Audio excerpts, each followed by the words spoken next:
तो गाइज़ यार सभी लोगों का स्वागत है मैनेजमेंट बाय सूर्यांशु की एकदम ब्रांड न्यू वीडियो के अंदर। एंड गाइज़ यार आज की इस वाले वीडियो के अंदर हम लोग स्टार्ट करने जा रहे हैं हमारा टैलेंट एक्विजिशन। तो आज हम लोग टैलेंट एक्विजिशन के अंदर एक ब्रीफ इंट्रोडक्शन लेंगे कि टैलेंट एक्विजिशन क्या होता है। तो आज की इस वाली वीडियो पूरी टैलेंट एक्विजिशन के इंट्रोडक्शन के ऊपर बेस्ड होने वाली है। सो चलिए शुरू करते हैं। सबसे पहले टैलेंट एक्विजिशन को शुरू करने से पहले मैं चाहूँगा कि आप सभी लोगों को कुछ बेसिक डिटेल्स पता हो, क्योंकि टैलेंट एक्विजिशन एक एचआर का सब्जेक्ट है और एज एन एचआर स्टूडेंट आपको ये कुछ, मेरे हिसाब से ये 5 चीज़ें तो आपको पता ही होनी चाहिए। ये उस तरीके से है जैसे कि एक मैथमेटिक्स के स्टूडेंट को पूछ लें कि मल्टीप्लाई क्या होता है, वैसे ही एक एचआर के स्टूडेंट को अगर मैं पूछ लूँ कि जीडी क्या होता है, रिज्यूमे क्या होता है, सीवी क्या होता है, तो उसे पता तो होना चाहिए कि ये सब होता क्या है। तो सबसे पहली चीज़ जो आपको पता होनी चाहिए वो है एप्लीकेंट ट्रैकिंग सिस्टम। ठीक है, एप्लीकेंट ट्रैकिंग सिस्टम क्या होता है? ये एक सॉफ्टवेयर होता है जो मैनेज करता है रिक्रूटमेंट्स, ठीक है, स्क्रीनिंग रेज्यूमेज, ठीक है, स्टोरिंग एप्लीकेंट डेटा। ये एक तरीके से एक ऐसा ट्रैकिंग सिस्टम होता है जो लोग जॉब करना चाहते हैं वो लोग अपना रेज्यूमे जब सबमिट करते हैं तो ये उस डेटा को एक जगह पे सिस्टमेटिक तरीके से स्टोर करके रखता है। तो ये होता है एप्लीकेंट ट्रैकिंग सिस्टम। इसको हम आगे चल के बहुत ज़्यादा डिटेल में पढ़ेंगे सब्जेक्ट के अंदर। दूसरा जो है हमारा आता है जॉब डिस्क्रिप्शन। ठीक है, A job description is a document outlining the responsibilities, duties, skills and qualifications required for a specific role। जो जेडी होता है ये एक ऐसा डॉक्यूमेंट होता है जो आपको ये बताता है कि इस जॉब के ऊपर आपकी क्या रिस्पॉन्सिबिलिटीज़ रहेंगी, आपको क्या ड्यूटीज़ निभानी पड़ेंगी, आपके क्या स्किल रिक्वायरमेंट है जो इस जॉब के लिए चाहिए, और क्या क्या क्वालिफिकेशंस आपकी होनी चाहिए, जैसे कि डिग्री हो गई, आपकी कोई स्किल सर्टिफिकेशन हो गया, वो सब आपको मतलब कौन कौन सी क्वालिफिकेशंस की ज़रूरत पड़ेगी वो जॉब डिस्क्रिप्शन आपको मेंशन करता है। तीसरी चीज़ जो आ जाती है यहाँ पर वो होती है हमारी ऑन बोर्डिंग। ठीक है, ऑन बोर्डिंग होता है the process of integrating a new employee into the organisation covering paperwork, training and cultural orientation. ठीक है, ऑन बोर्डिंग ये होता है जब एक नया एम्प्लॉय आपके ऑर्गेनाइजेशन के अंदर आता है तब उसका जो पेपर वर्क होता है, पेपर वर्क के बाद उसकी जो ट्रेनिंग होती है, उसका कल्चरल ओरिएंटेशन होता है, उसको हम लोग ऑन बोर्डिंग बोलते हैं। ठीक है, चौथा आपको पता होना चाहिए सोर्सिंग क्या होती है। ठीक है, सोर्सिंग का मतलब ये होता है the proactive search for qualified candidates for job openings. अब जैसे आपको अपनी फर्म के अंदर, आपको अपनी ऑर्गेनाइजेशन के अंदर कुछ लोग चाहिए काम करने के लिए, तो जब आप उनको ढूंढोगे ना तो उस प्रोसेस को आप लोग बोलोगे सोर्सिंग। ठीक है, अब यहाँ पर 5th नंबर पर बहुत ज़्यादा इंपॉर्टेंट, ठीक है, स्टार में इसको मार्क कर देता हूँ, ये आपको पता ही होना चाहिए, रेज्यूमे क्या होता है। ठीक है, resume is like plus minus, जैसे मैथ्स में प्लस माइनस एक मैथ्स के स्टूडेंट को पता होना चाहिए, वैसे ही आपको यहाँ पर रेज्यूमे पता होना चाहिए। जैसे मार्केटिंग स्टूडेंट को पता होना चाहिए कि 4 P's ऑफ मार्केटिंग क्या होता है, वैसे ही एक एचआर के स्टूडेंट को पता होना चाहिए कि रेज्यूमे क्या होता है। ये बहुत बेसिक है। ठीक है, तो रेज्यूमे एक कॉन्साइज 1 से 2 पेज का डॉक्यूमेंट होता है। ठीक है, जो समराइज करता है आपके प्रोफेशनल बैकग्राउंड को, आपकी स्किल्स को, आपकी एजुकेशन को, आपके की एकम्पलिशमेंट्स को। ठीक है, और टिपिकली जॉब अप्लाई करने के लिए ही इसे यूज़ किया जाता है, इसीलिए आपको पता होना चाहिए। ठीक है, तो अभी सीवी आएगा अगला। ठीक है, रेज्यूमे और सीवी दोनों अलग अलग चीज़ें होती है, तो मैं आपको बता देता हूँ। रेज्यूमे ये सारी जो चीज़ें हैं ना, प्रोफेशनल बैकग्राउंड, स्किल्स, एजुकेशन, ये थोड़ा सा शॉर्ट में इसके अंदर शो करता है। बट वहीं सीवी पे अगर बात आ जाए तो सीवी होता है हमारा करिकुलम विटे। ठीक है, इसको हम लोग सीवी बोलते हैं। ये भी 1 से 2 पेज का ही डॉक्यूमेंट होता है, बट ये थोड़ा सा ज़्यादा हमारा कॉम्प्रिहेंसिव होता है। ठीक है, ये हमारे पूरे करियर की डिटेल्स देता है और ये ज़्यादातर यूज़ किया जाता है एकेडमिक सर्च में। ठीक है, और आपके इंटरनेशनल रोल्स में यूज़ किया जाता है। बहुत सारी चीज़ें, बहुत सारी मतलब अलग जगहों पे सीवी का यूज़ किया जाता है यहाँ पर। ठीक है, तो ये तो थी बेसिक चीज़ें जो आपको पता होनी चाहिए थी। अब टैलेंट एक्विजिशन के ऊपर बढ़ते हैं, तो थोड़ा सा ना as a talent acquisition student आप लोग आगे बढ़ने से पहले ये कुछ चीज़ें समझ लो कि टैलेंट एक्विजिशन मतलब आया कैसे, अपनी मतलब इसकी क्या जड़ें हैं, कैसे टैलेंट एक्विजिशन यहाँ पर फॉर्म हुआ एज अ सब्जेक्ट। ठीक है, तो सबसे पहले एंशियंट ओरिजिन्स हैं इसके। ठीक है, मैं आपको समझा देता हूँ। ये मतलब पूरा एक चार्ट है। सबसे पहले एंशियंट ओरिजिन, फिर मिडिल एज, इंडस्ट्रियल रेवोल्यूशन, सब मैं आपको थोड़ा डिटेल में बताता हूँ। सबसे पहले एंशियंट ओरिजिन्स की बात करूँ तो बहुत पुराने टाइम के अंदर हमारा अर्ली प्रैक्टिसेस में 2000 BC के टाइम पर हमारी इजिप्शियन सिविलाइजेशंस जो है ना, ये मतलब यहाँ पर थोड़ा सा हिंट मिलता है टैलेंट प्रैक्टिसेस का, क्योंकि जो इजिप्ट के पिरामिड्स हैं उनको बनाने के लिए आपको स्पेशल तरीके की आर्टिस्टिक स्किल्स होनी चाहिए थी, ठीक है, तो वो यहाँ पर इन्वॉल्व हो जाती हैं। वहीं सिविल सर्विस एग्ज़ाम की बात करूँ तो चाइना के अंदर जो सोंग डायनेस्टी थी 1960 से लेकर के 1279 सीई तक, तो यहाँ पर 1% का पास रेट रहता था इनके उसमें एग्ज़ाम में। तो यहाँ पर एक फॉर्मलाइज्ड एग्ज़ाम था ये जो टैलेंट आइडेंटिफाई करता था गवर्नमेंट रोल्स के लिए, ठीक है, तो ये चीज़ यहाँ पर आ जाती है। दूसरा मिलिट्री रिक्रूटमेंट, रोमन्स और ग्रीक्स जो थे वो अपनी मिलिट्री के अंदर रिक्रूशन के प्रोसेस के लिए, रिक्रूटिंग के प्रोसेस के लिए यहाँ पर बहुत ही ज़्यादा टैक्टिक्स यूज़ करते थे। वहाँ से भी हम लोगों को हिंट मिलता है टैलेंट का, ठीक है। एंशिएंट ओरिजिन के बाद में हमारे पास आ जाता है मिडिल एज, ठीक है। मिडिल एज के अंदर गिल्ड्स एंड अप्रेंटिसशिप्स बोलते हैं, आई गेस मेरा थोड़ा प्रोनाउंसिएशन इस वर्ड को लेकर के ख़राब है, डोंट माइंड इट, ठीक है। तो ये जो क्या होता है ना यहाँ पर एक फॉर एग्जांपल आज की डेट में आपने देखा है कि जब आप दुकान पे जाते हो, बार्बर की शॉप्स पे जाते हो, तो आपने कहीं ना कहीं तो देखा ही होगा कि एक छोटा सा लड़का होता है या फिर कोई एक बंदा होता है जो मेन बार्बर से सीख रहा होता है कि अब बाल को कैसे काटा जाता है। या फिर जब घर पे प्लम्बर आता होगा तो आपने देखा होगा उसके साथ एक लड़का और होता है जो प्लम्बर को काम करता हुआ देखता है, उसको नोट करता है और सीखता है वो उस स्किल को। तो यही सेम चीज़ यहाँ पर इस एज के अंदर इंट्रोड्यूस की गई थी, स्ट्रक्चर ट्रेनिंग था यहाँ पर, ठीक है। तो ये हमारे मिडिल एज के अंदर आता है। हमारा मिडिल एज जो है ना ये 14 से 17 सेंचुरी तक का टाइम डिनोट करता है। यहाँ पे मिडिल एज के बाद में हमारा इंडस्ट्रियल रेवोल्यूशन आ जाता है 18 to 19 सेंचुरी, जहाँ पर वर्कफोर्स की डिमांड्स, ठीक है, न्यू वर्कफोर्स की डिमांड्स के अंदर आपको टैलेंट का हिंट मिलता है यहाँ पर, ठीक है, क्योंकि यहाँ पर फैक्ट्रीज बनी थी जहाँ पर मास लेवल पे हमको वर्कफोर्स की रिक्वायरमेंट थी उस टाइम पे, ठीक है। तो स्किल मैचिंग जो है, मतलब काम करने के लिए स्किल आपके पास होना चाहिए, तो वहाँ पर आपको टैलेंट का हेल्प मिलता है, ठीक है। और अब चूंकि एक इंडस्ट्री फॉर्म हो गई तो एक सिस्टमेटिक रिक्रूटमेंट का प्रोसेस यहाँ पर बना था, ठीक है। तो यहाँ से भी आप लोगों को मिल जाता है एक हिंट, ठीक है। अब आ जाते हैं वर्ल्ड वॉर 2 के टाइम पे, ठीक है, पोस्ट वर्ल्ड वॉर 2 एरा में, ठीक है। तो यहाँ पर हमारे पास HR डिपार्टमेंट्स बनते होते हैं, ठीक है। HR डिपार्टमेंट्स का फॉर्मेशन इस टाइम पर होता है हमारे पास, ठीक है। और रिक्रूटमेंट एजेंसीज भी इसी टाइम पर हमारे पास एग्जिस्टेंस में आती है 1980s से लेकर के 1990s के टाइम पर। अब अगला हम लोग आते हैं हमारे डिजिटल एंड मॉडर्न एरा पे, जो 2000 से लेकर के आज के इस प्रेजेंट समय तक हमारे पास है। और यहीं से आपके सब्जेक्ट टैलेंट एक्विजिशन का शुरुआत भी मैं बोलूँगा एक तरीके से हुआ है, कह सकते हैं ऐसा, ठीक है। अब यहाँ पर इंटरनेट इन्फ्लुएंस आ जाता है आपका, लिंक्डइन वगैरह जो है यहाँ पर एग्जिस्टेंस में आया, मॉन्स्टर, लिंक्डइन, ठीक है। दूसरा यहाँ पर फोकस ऑन स्ट्रैटेजी हो जाता है, ठीक है। टैलेंट वॉर्स यहाँ पर आपको देखने को मिलती हैं और यहीं पर आ जाता है आपका टैलेंट एक्विजिशन, ठीक है। और आखिरी जब मैं बताऊँ तो करंट ट्रेंड्स के बारे में बताऊँ तो आज की डेट में AI बहुत ज़्यादा हमारे पास मतलब कि एग्जिस्टेंस में आ चुका है, ठीक है, और यूज़ में आ चुका है। AI को हम लोग बहुत ज़्यादा डिटेल में पढ़ेंगे आगे आने वाले टाइम के अंदर, ठीक है। And this was all about the history and finally let's moving towards the main topic, ठीक है। तो मेन टॉपिक हमारा टैलेंट एक्विजिशन। तो टैलेंट क्या है दोस्तों? टैलेंट एक्विजिशन पढ़ने से पहले अब अगर मैं आपको बताऊं, टैलेंट को आप 2 हिस्सों में तोड़ो, टैलेंट एक्विजिशन इस वर्ड को। सबसे पहले मैं टैलेंट को आपको डिफाइन करूं तो अ टैलेंट और एम्पलीट्यूड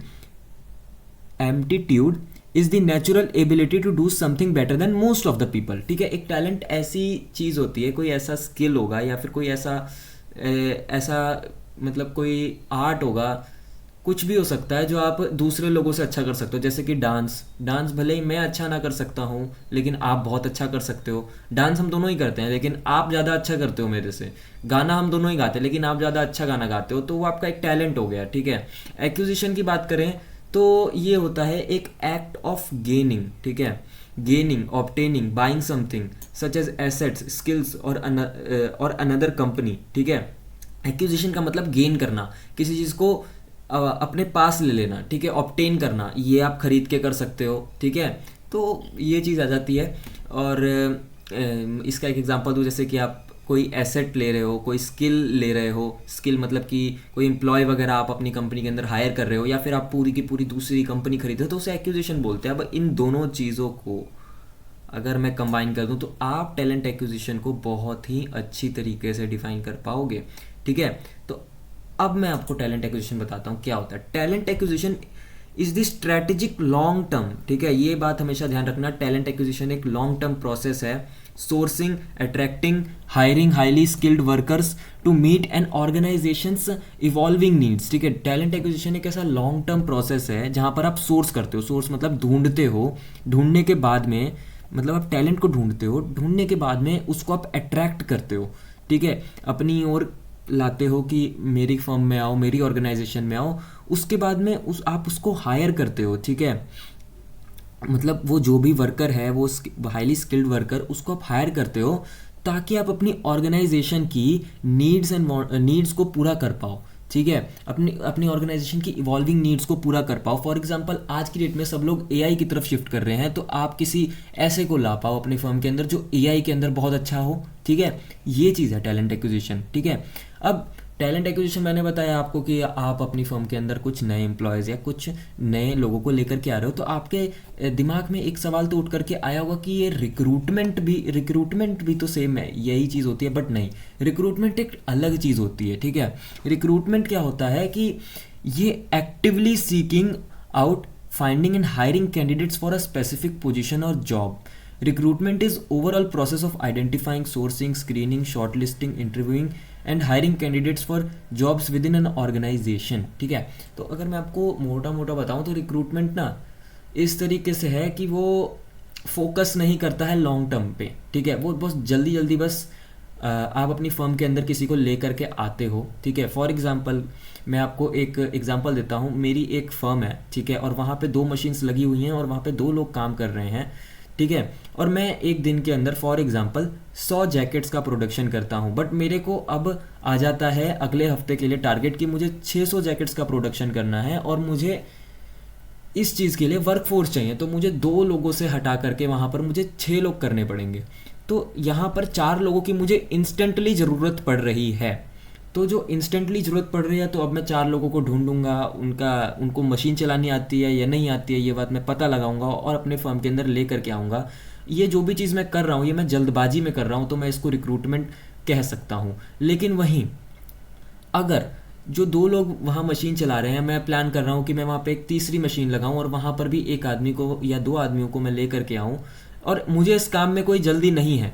ठीक है, तो इसको मैं टैलेंट एक्विजिशन बोलूँगा, क्योंकि उस समय मेरा ये माइंडसेट होगा कि वहाँ पर मैं एक बेस्ट बंदा लगाऊँ, कोई बहुत अच्छा लगाऊँ, तो वहाँ पर मैं जो भी लगाऊँगा उसको ढूंढने के लिए मैं टाइम स्पेंड करूँगा, और जब वो मुझे मिल जाएगा तो मैं उससे बातचीत करूँगा, उसको समझूंगा, उस पर भी मैं बहुत ज़्यादा टाइम स्पेंड करूँगा, तो वो एक टैलेंट एक्विजिशन हो जाता है। ठीक है, तो अगर मैं आपको डिफरेंस के बारे में बताऊं, टैलेंट एक्विजिशन और रिक्रूटमेंट के अंदर क्या डिफरेंस है, ये एक इंपॉर्टेंट टॉपिक है, ये अक्सर एग्जाम में आपसे पूछा जा सकता है। ठीक है, तो टैलेंट एक्विजिशन क्या होता है? टैलेंट एक्विजिशन होता है a long term strategy to attract, hire and retain, और वहीं रिक्रूटिंग होता है short term process to fill immediate job vacancies. ठीक है, तो टैलेंट एक्विजिशन के अंदर आप एक लॉन्ग टर्म स्ट्रेटजी मान के चलते हो, जहां पर आप लोग अपने एम्प्लॉय को, जो भी आपको टैलेंटेड लग रहा है, उसको आप अट्रैक्ट करते हो अपनी फर्म की तरफ, फिर उसको आप हायर करते हो, और फिर आप ये भी इंश्योर करते हो कि वो आपकी फर्म के अंदर टिका रहे, वो आपके काम को छोड़ करके ना जाए। वहीं रिक्रूटिंग एक जो है वो एक शॉर्ट टर्म प्रोसेस होता है, जो कि जल्दी से बस जॉब वैकेंसी को फिल करने के लिए किया जाता है। ठीक है, तो डेफिनेशन आपका हो गया। टाइम होराइजन की मैं बात कर लेता हूँ। टाइम होराइजन मतलब इसका क्या समय सीमा है। ठीक है, तो टैलेंट एक्विजिशन की बात करूँ तो वो एक लॉन्ग टर्म फ्यूचर फोकस्ड है। ठीक है, और शॉर्ट टर्म जो है, ये रिक्रूटिंग जो है वो आपका शॉर्ट टर्म इमीडिएट नीड के लिए है। ठीक है, तो टैलेंट एक्विजिशन एक लॉन्ग टर्म फ्यूचर ओरिएंटेड है। ठीक है, मतलब फ्यूचर पे फोकस करेगा आपका, और शॉर्ट टर्म जो है इमीडिएटली बस जॉब को फिल करने के लिए है। अप्रोच के ऊपर मैं अगर आऊँ तो यहाँ पर प्रोएक्टिव आपको देखने को मिलता है और रिएक्टिव देखने को मिलता है आपको रिक्रूटिंग के अंदर। तो टैलेंट एक्विजिशन एक प्रोएक्टिव अप्रोच को फॉलो करता है, इसका क्या मतलब है, और रिक्रूटिंग एक रिएक्टिव अप्रोच को फॉलो करता है। क्या मतलब है प्रोएक्टिव रिएक्टिव का, तो ये मैं आपको एक एग्जांपल के थ्रू समझाता हूँ। अब आप मान के चलो आपका एक एग्ज़ाम आने वाला है 6 महीने बाद आज से, आपका सेमेस्टर एग्ज़ाम आने वाला है, आपका बोर्ड एग्ज़ाम आने वाला है 6 महीने बाद आज से। अब आप उस एग्ज़ाम के लिए जो है तैयारी अगर आप पहले दिन से कर रहे हैं, ठीक है, पहले दिन से कर रहे हैं, दूसरे दिन से कर रहे हैं, तो आप स्टार्टिंग से तैयार कर रहे हैं 6 महीने बाद होने वाले उस एग्ज़ाम की, तो आप एक प्रोएक्टिव अप्रोच को फॉलो कर रहे हैं। और वहीं अगर अब सारा सेमेस्टर बीत चुका है या सारा साल बीत चुका है और परसों आपका एग्ज़ाम है और आप आज तैयारी करने बैठे हैं क्योंकि जल्दी से आपको तैयार करना, आपको पास होना है अपने पेपर में, तो आप एक रिएक्टिव अप्रोच को फॉलो कर रहे हैं। अगर आपने पहले से प्रिपेयर करके रखा है तो आप प्रोएक्टिव अप्रोच को फॉलो कर रहे हैं, और अगर आप ऑन द स्पॉट प्रिपेयर कर रहे हैं तो आप एक रिएक्टिव अप्रोच को फॉलो कर रहे हैं। और यही इन दोनों चीज़ों का मतलब है। आई होप आपको समझ में आ गया होगा दोनों अप्रोचेस का क्या मतलब होता है यहाँ पे, ठीक है। गोल की मैं बात कर लेता हूँ यहाँ पे, दोनों का गोल क्या होता है। टैलेंट एक्विजिशन का गोल होता है build a strong talent pipeline for future needs, अपनी ऑर्गेनाइजेशन की फ्यूचर नीड्स के लिए, जो आगे आने वाली ज़रूरतें हैं आपकी, उसके लिए एक स्ट्रॉन्ग टैलेंट पाइपलाइन, मतलब अपने टैलेंटेड एम्प्लॉयज़ को लेकर के आना फर्म के अंदर। फॉर एग्जांपल, अब एआई का यूज़ बहुत ज़्यादा बढ़ने वाला है, तो आप अपनी फर्म के अंदर ऐसे लोग लेकर के आए जो एआई को चलाना बहुत अच्छे से जानते हैं। अब जब फ्यूचर में एआई पूरी तरीके से डोमिनेट कर रहा होगा, तब आपकी फर्म भी डोमिनेट कर रही होगी, क्योंकि आपकी फर्म के अंदर वो लोग हैं जो एआई को चलाना बहुत अच्छे से जानते हैं। वहीं अगर मैं रिक्रूटमेंट की बात करूं तो ये बस fill current open positions quickly, जल्दी से कोई जॉब की रिक्वायरमेंट है, मतलब कोई एम्प्लॉय की रिक्वायरमेंट है आपको, बस उसको जल्दी से फिल करने के लिए यहाँ पर रिक्रूटिंग आ जाता है। अगर मैं यहाँ पर स्कोप की बात करूँ तो स्कोप यहाँ पर टैलेंट एक्विजिशन का ज़्यादा ब्रॉड है, क्योंकि ये इंक्लूड करता है आपकी ब्रांडिंग को, प्लानिंग को, डेवलपमेंट को। ब्रांडिंग कैसी, आपने सुना होगा ईवीपी होता है एक टैलेंट एक्विजिशन, जब आप आगे पढ़ोगे तो ईवीपी आप बहुत डिटेल में पढ़ोगे। ईवीपी होता है एम्प्लॉय वैल्यू प्रपोजिशन, वो एक तरीके से एम्प्लॉय मतलब क्या स्थिति है एम्प्लॉयज़ की, क्या वर्क कल्चर है आपका, ठीक है, क्या आप लोग करियर अपॉर्चुनिटीज़ ऑफर करते हो अपने एम्प्लॉयज़ को, वो एक तरीके से आपकी ब्रांडिंग हो जाती है, आपके फर्म की एम्प्लॉय कल्चर की ब्रांडिंग हो जाती है। और वहीं मैं अगर बात करूं अगले चीज़ की, तो वो यहाँ पर प्लानिंग इंक्लूड करती है, ठीक है। टैलेंट एक्विजिशन ऐसे ही आप नहीं कर सकते, आपको एक प्रॉपर प्लान चाहिए तभी हो पाएगा, ठीक है। एंड आखिरी में जाता है हमारा डेवलपमेंट। वहीं मैं रिक्रूटिंग की बात करूँ तो ये नैरो है, ठीक है। इसका बस एक फोकस होता है, बस हायरिंग, ठीक है, बस आपको एम्प्लॉय हायर करना है, बस इसका यही एक फोकस होता है और कुछ नहीं होता है, ठीक है। तो स्ट्रैटेजी लेवल की बात करूं तो टैलेंट एक्विजिशन हमारा स्ट्रैटेजिक होता है और रिक्रूटिंग हमारा ऑपरेशनल होता है, ठीक है। तो टैलेंट एक्विजिशन के लिए ऑब्वियसली आप स्ट्रैटेजीज डेवलप करो, बहुत ज़्यादा प्लानिंग कर रहे हो, तो ये एक स्ट्रैटेजिक प्रोसेस होता है यहाँ पे, ठीक है, और लॉन्ग टर्म भी है, ठीक है, तो भी ये इसको आप स्ट्रैटेजिक बोलोगे। वहीं रिक्रूटिंग, इसका कोई ऐसे फ्यूचर फोकस नहीं है, कुछ भी नहीं है, मतलब कोई ऑब्जेक्टिव नहीं है, सिर्फ एक ऑब्जेक्टिव है कि हमें अपनी कंपनी के अंदर एम्प्लॉय लेकर के आना है, तो ये एक ऑपरेशनल है, ठीक है, ये एक ऑपरेशनल चीज़ है। वहीं फोकस एरिया की बात करूं तो टैलेंट एक्विजिशन ओवरऑल वर्कफोर्स की प्लानिंग के ऊपर फोकस करता है, और वहीं रिक्रूटिंग सिर्फ स्पेसिफिक जॉब रोल के ऊपर फोकस करता है। कैंडिडेट रिलेशनशिप्स की बात करूं तो ongoing engagement with potential candidates, ठीक है, टैलेंट एक्विजिशन के अंदर, और रिक्रूटिंग के अंदर आप पढ़ सकते हो interaction only during hiring process, ठीक है। टैलेंट एक्विजिशन, अब चूंकि आपको यहाँ पर आपने पढ़ा रिटेन करना है टैलेंट को, तो आप अपने एम्प्लॉय के साथ, हमारे पोटेंशियल एम्प्लॉय के साथ हमेशा इंगेज रहोगे, हमेशा इंगेज रहोगे, तभी आप उसको रिटेन कर पाओगे, ठीक है, तभी आप उसको रिटेन कर पाओगे।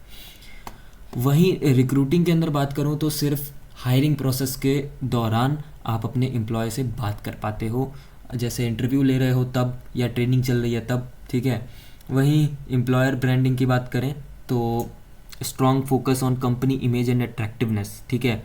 तो मैंने जैसा कि आपको बताया था थोड़ी देर पहले कि अब टैलेंट एक्विजिशन एक लंबा प्रोसेस है, ठीक है, आपको एम्प्लॉय को अपने फर्म के अंदर टिका के रखना है, तो यहाँ पर आप लोगों का स्ट्रॉन्ग फोकस रहेगा कंपनी के इमेज को दिखाना, कंपनी को अट्रैक्टिव दिखाना, ठीक है। वहीं रिक्रूटिंग की बात करूं तो इसमें मिनिमल फोकस है। अब यहाँ पर आप एक एग्जांपल देखो, मतलब गूगल है, गूगल का वर्क कल्चर कितना अच्छा है, ठीक है, बहुत सारे एम्प्लॉयज़ वहाँ काम करना चाहते हैं, तो गूगल ने अपनी वर्क कल्चर की एक इमेज ऐसी बनाई है कि इतने सारे लोग वहाँ पर जाकर के काम करना चाहते हैं, ठीक है। तो ये चीज़ आ जाती है हमारी एम्प्लॉय ब्रांडिंग के अंदर, ठीक है। रिक्रूटिंग में इसके ऊपर मिनिमल फोकस दिया जाता है, क्योंकि वहाँ पर तो बस आपको जल्दी से जॉब पोजीशन फिल करनी है। वर्कफोर्स की प्लानिंग की बात की जाए तो ये फ्यूचर हायरिंग नीड्स को फोरकास्ट करता है, ठीक है, और वहीं रिक्रूटिंग के अंदर कुछ इन्वॉल्वमेंट नहीं है, ठीक है, वर्कफोर्स प्लानिंग का कुछ इन्वॉल्वमेंट नहीं है। टैलेंट टूल्स एंड एक्टिविटीज़ की बात करते हैं, ठीक है। तो टूल्स एंड एक्टिविटीज़ में टैलेंट एक्विजिशन के अंदर हमारा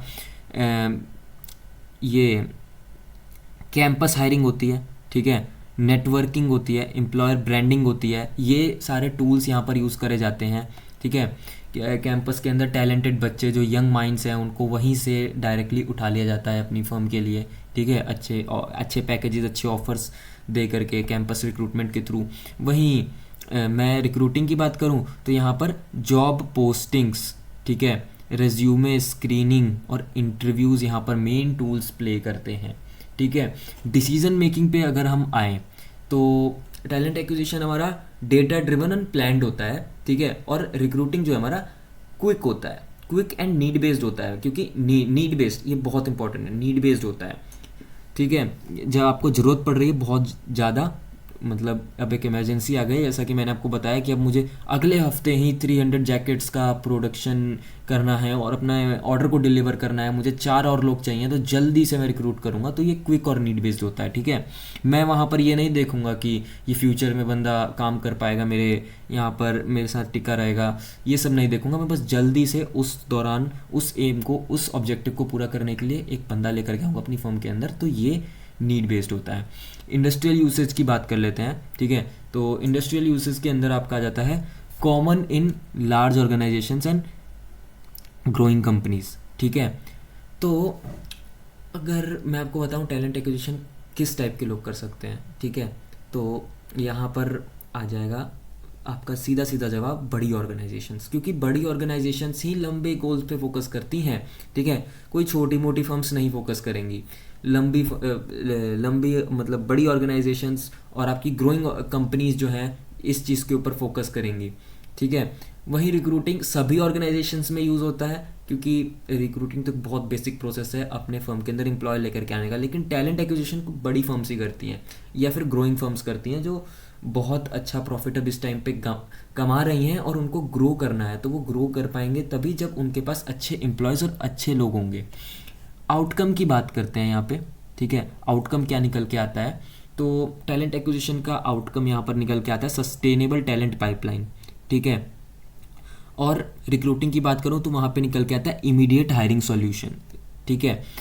सस्टेनेबल टैलेंट पाइपलाइन का मतलब ये होता है, सस्टेनेबल का मतलब आप सबने शायद से कभी आपने छोटी क्लासेस में जब आपने इन्वायरमेंट का सब्जेक्ट पढ़ा हो तब आपने सुना होगा सस्टेनेबल डेवलपमेंट। इसका मतलब ये होता है फ्यूचर रिक्वायरमेंट्स को, फ्यूचर जनरेशन की रिक्वायरमेंट्स को मद्देनज़र रखते हुए आज के रिसोर्सेज को यूज़ करना। कुछ वैसा ही यहाँ पर भी मीनिंग मैं आपको बताता हूँ। अब यहाँ पर फ्यूचर, कंपनी के फ्यूचर इंटरेस्ट को मद्देनज़र रखते हुए आप एम्प्लॉयज़ लेकर के आ रहे हो, तो वो सस्टेनेबल प्रोसेस बन जाता है। और वहीं रिक्रूटिंग में अगर मैं बताऊँ तो ये बस एक इमीडिएट हायरिंग सॉल्यूशन है। एग्जाम्पल्स की बात करें तो अब टैलेंट एक्विजिशन जो है इसके अंदर एग्जाम्पल आ जाएगा building relationships with universities for future hires, ठीक है। और रिक्रूटिंग की बात करें, hiring a manager after sudden resignation. तो टैलेंट एक्विजिशन के अंदर जैसे अभी मैंने थोड़ी देर पहले आपको बताया था कैंपस रिक्रूटमेंट, तो कैंपस रिक्रूटमेंट में कंपनीज आती हैं क्योंकि वहाँ पर यंग माइंड्स होते हैं, ठीक है। सबके पास बहुत ज़्यादा यूनिक आइडियाज़ होते हैं जो आपकी कंपनी के लिए, आपकी ऑर्गेनाइजेशन के लिए बहुत यूज़फुल हो सकते हैं। तो वहाँ से डायरेक्टली आप अपने एम्प्लॉय को पिक कर सकते हो, ठीक है। तो इसीलिए कंपनीज अपने रिलेशनशिप्स बनाती हैं यूनिवर्सिटीज़ के साथ, बड़ी बड़ी यूनिवर्सिटीज़ के साथ, ठीक है, ताकि वहाँ से डायरेक्टली जो है यंग माइंड्स को उठाया जा सके। वहीं रिक्रूटिंग की बात करूँ, अब आपकी दुकान पर एक लड़का काम कर रहा था, वो छोड़ करके चला गया, ठीक है, तो आपको जल्दी से वहाँ पर कोई और चाहिए होगा, नहीं तो काम नहीं चलेगा आपका, ठीक है। अब ये जो है मैंने बहुत बेकार भाषा में बोला, अगर मैं आपको इंग्लिश में बताऊं, hiring a manager after sudden resignation, ठीक है। ये अब प्रोफेशनल लग रहा है अब थोड़ा। तो यहाँ पर आप लोगों की शॉप पर या फिर आप लोगों की फर्म में एक मैनेजर था, वो छोड़ करके जा चुका है काम, और अगर वहाँ पर नया मैनेजर नहीं आया तो आपका काम अच्छे से नहीं हो पाएगा, ये बिल्कुल ही नहीं हो पाएगा। इसीलिए आप लोग जल्दी से एक मैनेजर वहाँ पर ढूंढना चाहते हो, तो आप एक मैनेजर को हायर कर लेते हो। तो ये है आपका talent acquisition versus recruiting. I hope आपको ये पूरी तरीके से, अच्छी तरीके से, क्लियरली समझ में आ गया कि दोनों में डिफरेंस क्या होता है और दोनों होते क्या हैं, और टैलेंट एक्विजिशन बेसिकली क्या होता है, आपको ये भी समझ में आ गया होगा, आई होप सो। अगर नहीं आया होगा, कोई डाउट है तो आप कमेंट सेक्शन में मेरे को लिख के बता सकते हैं। अगली चीज़ के ऊपर हम लोग आते हैं रोल्स ऑफ ऑफ आएगा यहाँ पर, मैं लगाना भूल गया हूँ off, I am really sorry. Roles of talent acquisition manager, ठीक है। तो टैलेंट एक्विजिशन मैनेजर के क्या क्या रोल्स होते हैं, ठीक है। तो सबसे पहला रोल जो यहाँ पर आ जाएगा वो है आपका स्ट्रैटेजिक डेवलपमेंट। स्ट्रैटेजिक डेवलपमेंट क्या होता है? Create and implement comprehensive hiring plans and talent sourcing strategies, ठीक है। तो टैलेंट एक्विजिशन अब जैसे कि लॉन्ग टर्म प्रोसेस है, मैंने कितनी बार रिपीट कर दिया, आप लोग भी अपने दिल में लगा लो कि हाँ लॉन्ग टर्म प्रोसेस है, यही एग्जाम में लिख के आना है। तो यहाँ पर स्ट्रैटेजिक डेवलपमेंट आ जाता है, जो सबसे पहला रोल टैलेंट एक्विजिशन के मैनेजर का होता है। Create and implement comprehensive hiring plan and talent sourcing strategies, ठीक है। अब एक स्ट्रैटेजी बनानी है जो लॉन्ग टर्म फोकस करेगी, ठीक है। अब जहाँ पर भी स्ट्रैटेजी वर्ड आ गया ना, तो सबसे पहले यहाँ पर आप समझ लेना कि ये लॉन्ग टर्म चीज़ की बात हो रही है, ठीक है। तो यहाँ पर आपको एक स्ट्रैटेजी बनानी है, टैलेंट कैसे सोर्स करोगे उस चीज़ की। दूसरा पॉइंट यहाँ पर आ जाता है फुल साइकिल रिक्रूटमेंट, ठीक है। अब एक ये जो टैलेंट एक्विजिशन का मैनेजर होगा ना, ये आपका पूरा का पूरा जो है इंटायर हायरिंग प्रोसेस है ना, जो उसको मैनेज करेगा, ठीक है। फ्रॉम जॉब डिस्क्रिप्शन क्रिएशन, ठीक है, जॉब डिस्क्रिप्शन बनाने से लेकर के कैंडिडेट की ऑन बोर्डिंग तक के पूरे प्रोसेस के ऊपर टैलेंट एक्विजिशन मैनेजर की सख्त नज़र रहेगी, ठीक है। उसके बाद में आ जाता है एम्प्लॉयर ब्रांडिंग। अब एम्प्लॉय ब्रांडिंग एक कंपनी का ईवीपी बनाना, एक कंपनी के कल्चर को, एक कंपनी की वैल्यूज़ को, ठीक है, प्रमोट करना। ये प्रमोट आप सोशल मीडिया के थ्रू कर सकते हो, सोशल मीडिया के थ्रू कर सकते हो, जॉब बोर्ड्स के थ्रू कर सकते हो, नेटवर्किंग के थ्रू कर सकते हो, ठीक है। तो ये चीज़ यहाँ पर आपकी आ जाती है, ठीक है, इस चीज़ के अंदर। एक मिनट, हाँ। तो आगे अगर मैं बढ़ूँ तो आगे आता है आपका stakeholder collaboration. Stakeholder collaboration क्या होता है? Work with department heads to identify staffing needs and define role collaborations, ठीक है। आप अपने ही कंपनी के अंदर, अपने ही ऑर्गेनाइजेशन के अंदर अलग अलग डिपार्टमेंट्स में जा कर के आप ये आइडेंटिफाई करें कि वहाँ पर क्या रिक्वायरमेंट है, वहाँ पर क्या नीड है उन स्पेसिफिक रोल्स की, या फिर किसी क्वालिफिकेशन की, या फिर किसी नई चीज़ की जहाँ पर ज़रूरत पड़ रही है, आपको उन्हें आइडेंटिफाई करना है अपने ही कंपनी के अलग अलग डिपार्टमेंट्स में जाके।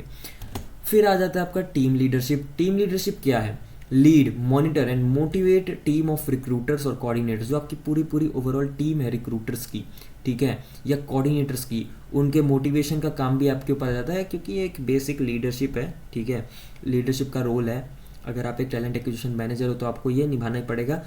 टैलेंट एक्विजिशन का मैनेजर ही नहीं, अगर आप कोई भी मैनेजर हो तो आपको ये लीडरशिप का रोल निभाना ही पड़ेगा। आपको अच्छे से मेंटोर, मोटिवेट सब कुछ करना पड़ेगा अपनी पूरी ओवरऑल टीम को। तो ये तो मैं कहूँगा डायनेमिक इन नेचर है, ठीक है, ये तो हर जगह आ जाएगा आपका, ठीक है, फ्री पॉइंट है।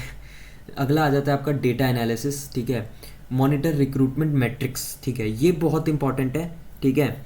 डेटा एनालिटिक्स के अंदर आ जाएगा आपका रिक्रूटमेंट से रिलेटेड जितने भी मैट्रिक्स हैं वो। अब इनको तो आप डिटेल में पढ़ोगे, बट अभी जानने के लिए मैं आपको बस बता देता हूँ। Time to fill, quality of hire, ठीक है, ये सारे कुछ मैट्रिसेस होते हैं जिनसे आप हमारे रिक्रूटमेंट से रिलेटेड जो है ना, मतलब मेज़र करने का तरीका होता है कि कितना आपको क्वालिटी मिल रहा है या कितने टाइम में आप लोग फिल कर ले रहे हो। ये एक मेज़र्स होते हैं। तो ये इन मेज़र्स के ऊपर आपको नज़र रखनी पड़ती है, ठीक है, ताकि आप लोग अपनी हायरिंग प्रोसेस की एफिशिएंसी और स्ट्रैटेजी को इम्प्रूव कर पाओ, अपने ओवरऑल हायरिंग प्रोसेस को आप लोग इम्प्रूव कर पाओ। और सबसे आखिरी में आ जाता है आपका नेगोशिएशन एंड हायरिंग, ठीक है। नेगोशिएशन एंड हायरिंग क्या है? Manage the offer process including salary negotiation and closing candidates, ठीक है। तो जैसे कि अब आप कैंपस रिक्रूटमेंट में जाते हो तो आप सैलरी भी डिस्कस करोगे, आप कुछ सैलरी ऑफर करोगे, उनके एक्सपेक्टेशंस भी होंगे कि हाँ मुझे इतनी सैलरी मिलनी चाहिए। तो वहाँ पर एक तरीके से आपको नेगोशिएट करना पड़ता है, ठीक है, एक ऑफ़र देना पड़ता है, फिर नेगोशिएट करना पड़ता है, और फिर उस डील को लॉक करना पड़ता है, उस कॉन्ट्रैक्ट को लॉक करना पड़ता है कि हाँ अब तुम मेरे लिए काम करोगे। तो ये था आपका ओवरऑल जो है इंट्रोडक्शन, ठीक है। Thank you for watching. Please subscribe, ठीक है, लाइक आप कर दीजिए प्लीज़, ठीक है। आई होप मैंने आपको अच्छे से पूरा इंट्रोडक्शन दे दिया है टैलेंट एक्विजिशन का। अगली वीडियो से हम लोग टैलेंट एक्विजिशन की स्ट्रैटेजीज़ वगैरह को भी डिस्कस करेंगे।